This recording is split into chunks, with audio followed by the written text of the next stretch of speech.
Où il faut désormais chercher longtemps avant de croiser un éléphant. En 2 siècles, leur nombre a été réduit de 98%. Face à des braconniers de plus en plus organisés, les États africains mobilisent les troupes d'élite de leurs armées. Dans le nord du Cameroun, Patrick Fandiot, Marcel Amoko et Michel Mvondo. Dans leur ligne de mire, une zone aride au nord du Cameroun. Un décor de savane surveillé par l'équipage de cette unité d'élite de l'armée camerounaise.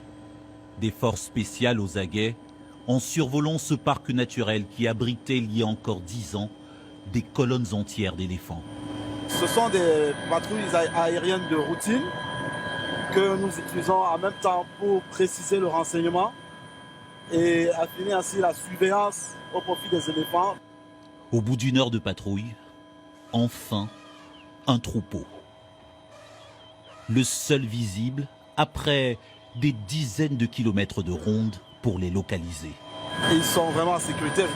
Il y a beaucoup d'éléphants qui peuplent ce troupeau. Cela démontre qu'ils vivent paisiblement, ils se reproduisent.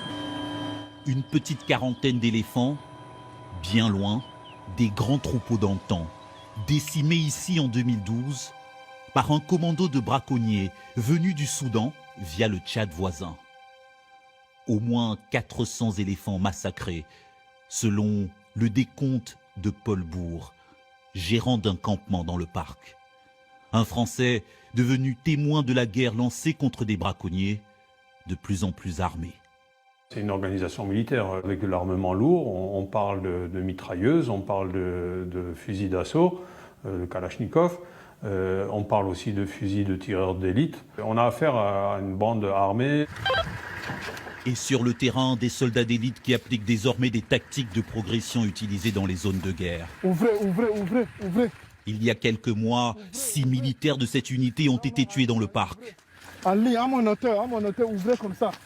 5 mètres. Une embuscade organisée par des braconniers prêts à prendre tous les risques pour tuer les éléphants et profiter ainsi du juteux trafic d'ivoire, dont le kilo se négocie toujours à plus de 600 € sur les marchés asiatiques. Il y a une zone suspecte devant. Quand il y a un coup d'eau, ça veut dire que c'est possible que les éléphants viennent et les braconniers peuvent faire un tour de ces côtés. Embarquez rapidement. Une fausse alerte.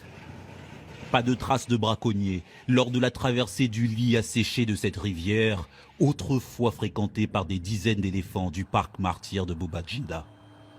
Depuis le massacre de 2012, cette réserve de 2200 km² ne compterait plus qu'une petite centaine de pachydermes. Comme un symbole de l'hécatombe en cours en Afrique, où le nombre d'éléphants tués est évalué à 30 000 par an, soit, plus précisément, 80 morts par jour, 3 par heure et 1 toutes les 20 minutes.